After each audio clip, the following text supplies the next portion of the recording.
JSB Talks Digital. Hello and welcome to JSB Talks Digital, the podcast for marketers, digital transformation champions, and those of you bringing your skills into the digital age. I'm Joanne Sweeney-Burke, and this podcast is brought to you by Digital Training Institute. In this episode, I bring you with me on a trip to Nitro in Dublin to meet their company coach, Braggy, who had flown in from Australia. His interview inspired me to think more about why we do what we do and the importance of knowing our why in life and in business. Coming up in today's show, in social media news, Facebook Live video producer, Snapchat external link sharing, and Facebook announces new ad transparency options. I interview Australian coach Braggy. I've gone viral on LinkedIn and my connections ask JSB. In shoutouts, 3 ways to find your why from Theresa Rock. In JSB's column, Prioritising, my secret to my why and getting stuff done. And find out what tool saved my working week.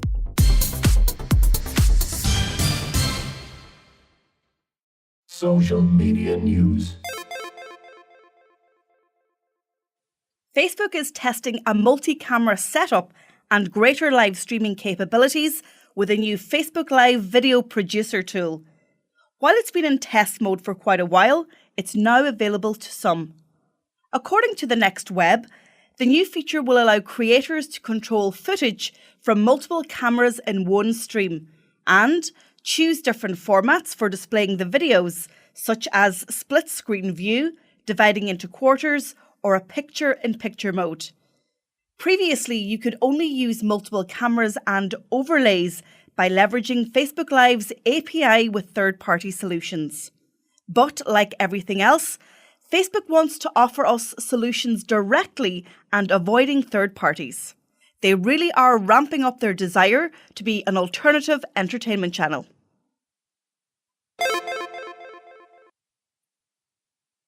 Snapchat has ramped up link sharing, allowing iOS users to share links to Snapchat from other apps. Snapchat first added linking options this summer with paperclip links that link web pages with a snap. Now, links can also be shared using the iOS link sharing options. So, when you are inside another app or a web browser, tapping on the share icon will include Snapchat in that list, along with options like sharing to Facebook or using AirDrop. Links are shared inside private chats and can also be shared with groups. Nice work, Snapchat. Facebook has released yet another statement about ad transparency in political communications. Facebook says they're going to make advertising more transparent and not just for political ads.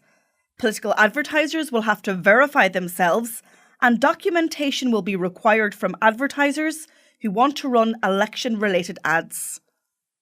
According to Facebook, starting next month, people will be able to click View Ads on a page and view ads a page is running on Facebook, Instagram, and Messenger, whether or not the person viewing is the intended target audience for the ad. They say all pages will be part of this effort, and they require that all ads be associated with a page as part of the ad creation process. Facebook says they will start this test in Canada and roll it out to the US ahead of the midterm elections in November, following which it will be rolled out to other countries. Interview. In today's show, I interview Mark Bragg, more commonly known as Braggy. He has been coaching in one form or another for 40 years. In his early career, he coached basketball professionally in Australia's National Basketball League. Over the past 2 decades, he has worked in 23 countries across multiple business disciplines and industries. He's currently working in San Francisco, Hong Kong, Dublin and Sydney with young Australian entrepreneurs. He is also the leadership and performance coach at Nitro, an Aussie startup success story. and I met him recently at their Dublin offices. JSB Talks Digital.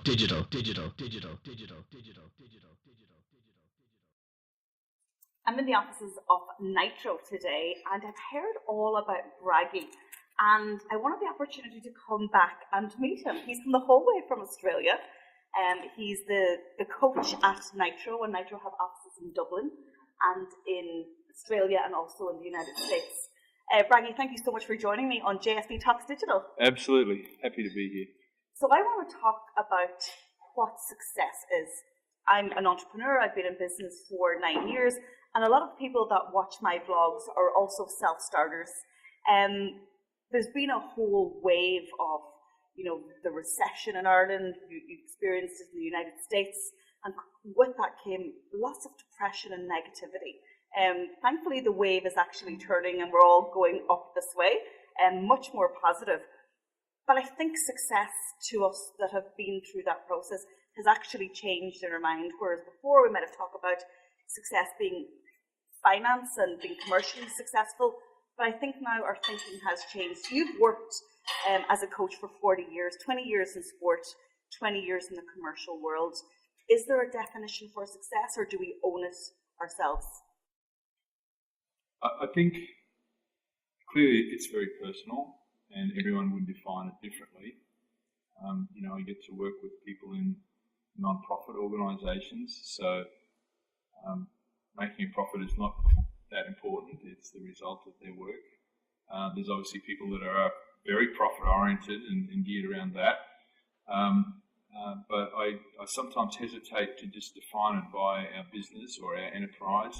I think personally, there is so much else to life other than what we're actually doing to maybe earn money or to do something special. There's our family, there's our community, there's our environment.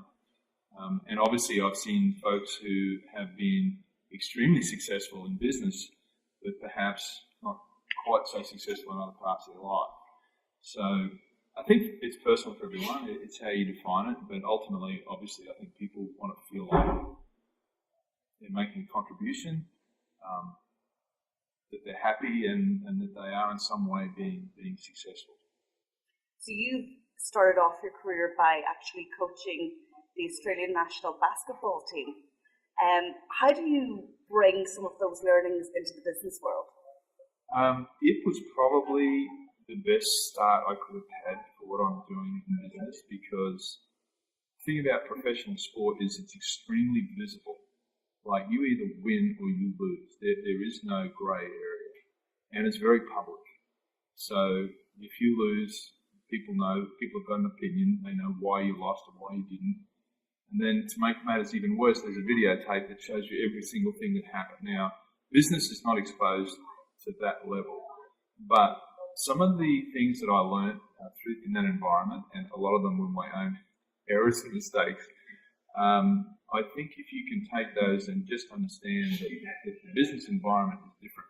So often you'll hear sports people talking about their teams, and fundamentally what they're saying is absolutely true. But you have to understand that the environment is different. The environment in a professional sports team is much different to what the environment might be, say, for example, here at Nitro. But the principles don't change. Principles of success, getting people to work together, the importance of strong leadership with people, that doesn't change. That's fundamental. So talk to us about some of those fundamental principles then. I know I'll just go back a little bit to what you said about being successful, and you mentioned some of the people that I've worked with. I think there's a couple of things that stand out a little bit. One is that they seem to have found something that they love doing day to day, like the process of whatever it is they're doing, not necessarily the outcome, but the process. That they are really, really good at that particular thing. And that when they've put those two things together, they've been able to do something special. And whether that something special is make money or whether it's deliver a result to those who need a result. Those are two of the fundamental things. And then I think the third thing is they understand completely they cannot do it by themselves. That they absolutely have to have good people around them if they're going to get it done. And so, as I said, there's no I've never believed in set formulas. I'm always reticent to say the top 3 things are or the top 10 things are because it's slightly different depending on the people and the situation. But you do see some kind of consistencies, if you like, in those people that tend to be successful. Probably the only other thing I can think of is the really good ones tend to have a higher purpose. They can take it outside of what they're actually doing and present it in a way that is bigger than just what you're doing every day. And is that finding your why? Is that what you think mean by so, purpose? yeah. I think, we've all, I don't know if we've all read the book, The Why, or What's the Why, but that's clearly in the last few years been a big deal of people trying to find their why. And obviously the bigger that is, the better. I had a light bulb moment this year. I had quite a few, but one that stands out is that I've strived to be the best in my industry, and I've invested in education, I've invested in systems in my business, and also put the money back in. But this year I kind of discovered after like 39 years that investing in me and my personal development was something that I hadn't actually been doing. And when I went to Pendulum Summit earlier this year, they spoke about all the best people have coaches. You know, best sports people have coaches, best business people have coaches. And I was like, I need a coach. And I hired a business coach, I hired a life coach. Is it that concept of not having to do everything on your own? That's interesting. Like, I know there are some folks that, and I can only talk about this from my standpoint. There are some people that respond really well to me. There are some that don't have any response at all. There are some, you can help a little bit in a certain area. There's some you can help in a big way. And so I think it really depends. I think fundamentally, if you've got a coach, you absolutely need to trust them. And you don't necessarily need a coach that's going to say, oh, you need to do this, or you need to do that, or you should be doing this. You need a coach that's going to listen and understand. And at sometimes it's best not to say anything. At sometimes it's best to say just a few things. But I think the main thing for me, when you if you're looking for a coach, you want someone that listens really well. Someone that is prepared to listen and actually understand you and understand your challenges and what you're going through. Because unless they do that, they're really not helping you. There are a lot of imposters. Yeah. How do you coach team members in Nitro in 3 different time zones and in 3 different continents? That must be a challenge. Well, with technology, it's not really. I mean, obviously, I would prefer to do this than talk on Skype or on the phone or text or whatever. But I do a lot of Skype coaching via Skype, and initially I wasn't comfortable with it. This is maybe when Skype started 10 years ago, it didn't feel quite right. But now I think because people are more used to that type of interaction, it's become a little bit easier. But clearly, if you can get one-on-one with someone, it's much, for me, I find it a little bit more effective doing that. How do I coach the people in Nitro? I think with Nitro, there's a couple of different levels. One level is the company. Like clearly, I feel my responsibility is to make sure that everyone in the company is at their best. We talked about 8s and 9s. We want people to come in every day, they'll look in the mirror and say, I was an 8 or I was a 9. If someone's saying I'm a 6 or a 7, we need to help them. Yeah. And what we're trying to do really, I think, and when I say we, I mean we've got a people team that very much responsible for the culture of Nitro. We're just trying to create a culture, the environment you see here, the management culture, the leadership culture, the people culture, the systems and processes, everything they have that builds the environment in which they can be successful. Because ultimately, when people walk in the door, we want not only to do their best work, but we actually want to get better. So that if they do leave at some point, they can say, hey, I was at Nitro and I'm a better person, a better professional, a better father, or a better mother, or partner, or whatever. We actually want them to get better. And so our responsibility, the people team, folks that work in that just to build this environment that can actually be at their best. So when you're recruiting and maybe looking at people who were right for Nitro, and I guess we can all learn something from it. I mean, do you want people who are willing to grow and to improve and to take ownership of their own career? Yeah, absolutely. I mean, there's a few key parts to our culture. It's about performance first. That's number one. We want people to come in here and perform their best. Don't tolerate bullshit. Don't want any egos or any of that sort of stuff. And then the third thing is just want good people. Be good to other people, respect people. We're very, very strong on those three things. They're our values. We will not change those. Our culture might change from time to time, but those three things are kind of pivotal to everything. So smart's important, obviously, to be able to do the job. I don't know how I got here. Smart's involved, but smart isn't everything. No. I was reading an article actually only last night about IQ versus EQ, so intellect versus emotional intelligence, and it spoke about the things that emotionally intelligent people don't do. They don't worry about falling or failing.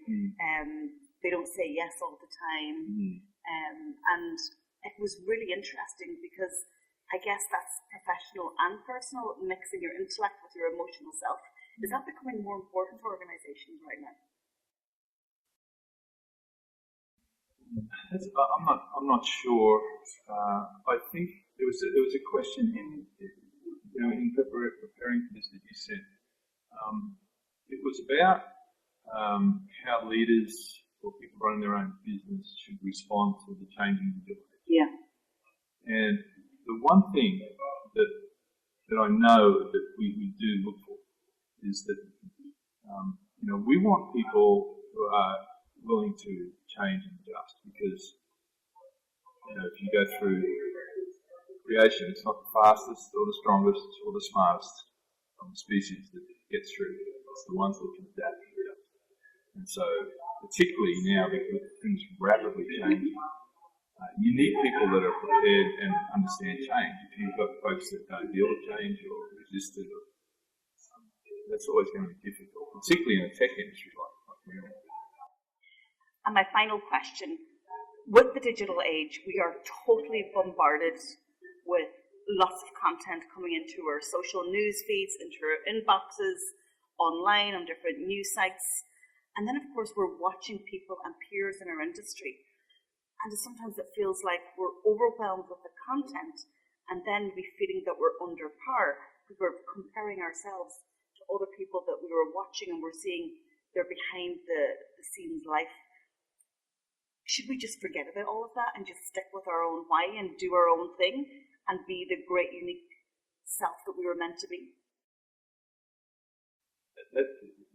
We talked about this before we started the interview, and I have to say I'm not completely across the whole digital marketing thing, but there is what you've said. There's no doubt. There's just so much of it. It's mind-bending. I do like the idea of being different. I do like the idea of being able to differentiate yourself, being creative enough to stand out. I think, in this world, you have to try and go down that path.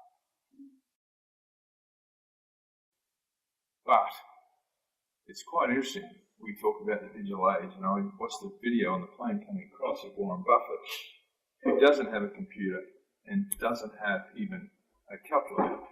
All he does is read papers and obviously reports. So that's different. Yeah. Different to what any of us are operating in. So, yeah, I mean, it really depends on, again, I bring it back to personal differences. Everyone wants to do it slightly differently.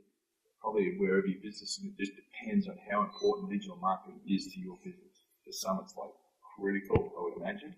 For others, maybe not so. But if you're going to get in there, you better look different because there's so much out there, isn't there? There's just so much. So differentiate yourself would be my last comment. Braggy, a pleasure to meet you. I think you're very clear on your own brand because it's Braggy. I said, should I call you something else? You said, no, Nobody will know me if you don't call me Braggy. Thank you for joining me on JSB Talks Digital. No problem. An absolute pleasure, and thanks for your insights. Thank you very much. Thank you. Cheers.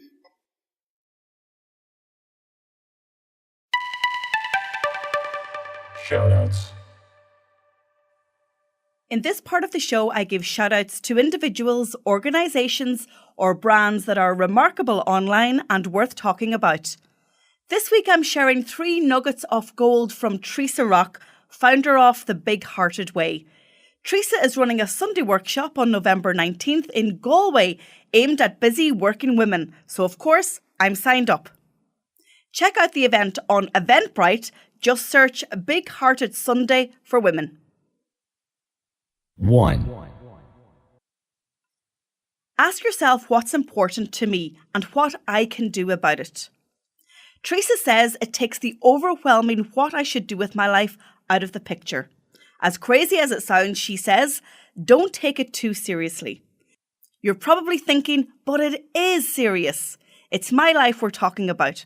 But according to Theresa, this should be fun. When you make a decision, allow joy and fun in. 2.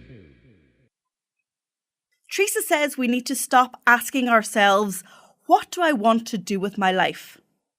She says asking yourself what you want to do with your whole life is crazy. Things change. Nobody stays in the same job like they did in 1985. Those days are over. So instead, Theresa says we should ask ourselves, what do I enjoy doing? And she says we got to keep it that simple because as we progress in that area, other doors will open. 3. Believe it or not, Theresa recommends that we become unpopular.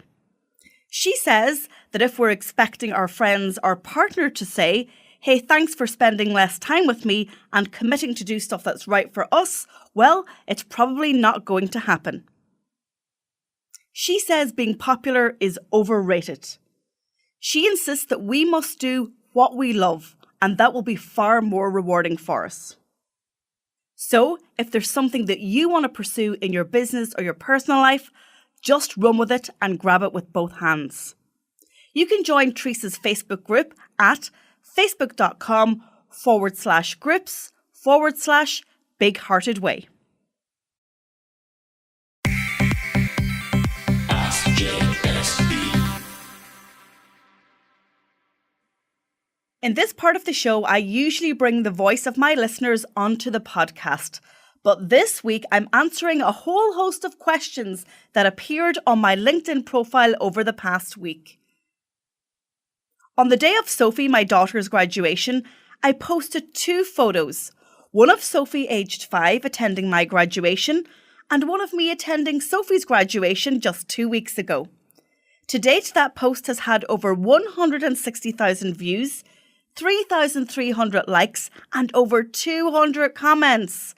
So, the big question that everybody wants to know is how did I go to college at 19 with an 18-month-old and hold down 3 jobs to pursue my education? Well, the answer is really pretty simple. Even if the road to getting where I wanted to or even needed to wasn't that clear, I was determined to get an education so I could empower myself and be completely independent.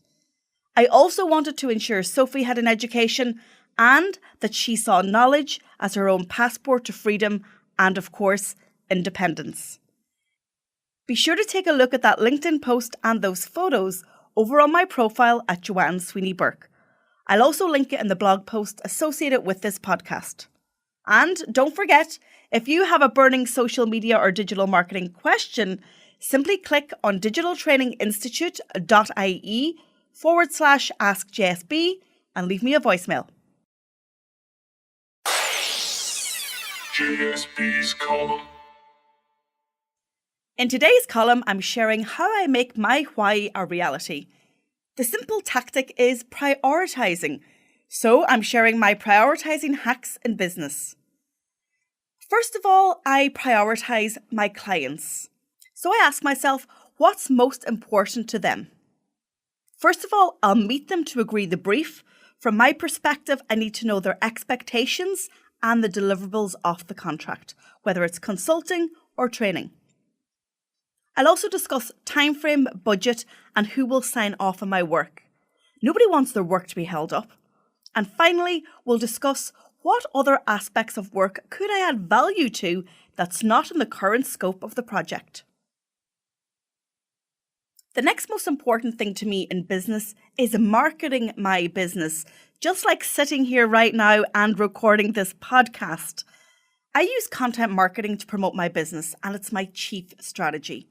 With this in mind, I wrote a content plan almost a year ago for 2017, and I'm doing the same thing now for 2018.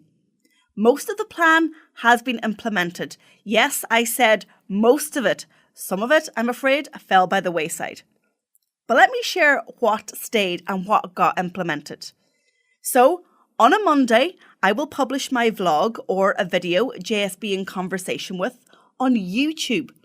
On a Tuesday, my subscribers get the digital edition e-zine from Digital Training Institute. It has a weekly JSB message and my top premium content of the week, content that I have produced. On Wednesday, it's my insightful blog post published on a particular digital marketing or social media topic. And of course, on Friday, it's podcast day, with JSB Talks Digital being published on iTunes, Stitcher, SoundCloud, and Libsyn. And of course, the show notes and relevant links are always published on the blog at digitaltraining.ie. All of this content is free to access because it drives valuable traffic to my website, gives me a strong presence on the search engine result pages, and it positions me as an authoritative voice in my industry. The third thing that keeps my focus is growing my business. To do that, I develop strong relationships with clients. That's really important to me. When I work with a client, it's likely that we will work on a number of projects and not just as a once-off. I also work on building my network. People make business. Connecting and having conversations with influential people through Twitter, LinkedIn, at events, or as a direct result of the content that I create helps me build my business. Finally, the business is run by me, so of course I have to ask myself what's important to me, what's important to JSB. Don't forget yourself in all of this. I love what I do. It's why I do it. If I didn't love writing, producing, publishing, promoting, consulting, speaking, or training, I'd hang up my red shoes. I also believe what I do is important to bring organisations into the digital age and empower the people driving those organisations forward with a plan of digital transformation. If you'd like to work with JSB, let's have tea. Simply drop me an email to joanne@digitaltraining.ie. Social media tool of the week. The social media tool that saved my working week this week is Pixabay. Pixabay is a community of creatives sharing copyright-free images and videos. The site boasts over 1.1 million assets currently. All content is released under Creative Commons, which makes them safe to use without asking for permission or giving credit to the artist, even for commercial purposes. So you can copy, modify, distribute, and use the images. However, depicted content may still be protected by trademarks, publicity, or privacy rights, so read more on the Pixabay blog. You may also use Pixabay images or videos on social media platforms. You can download the app in the App Store or at Google Play. You can also visit their website at pixabay.com.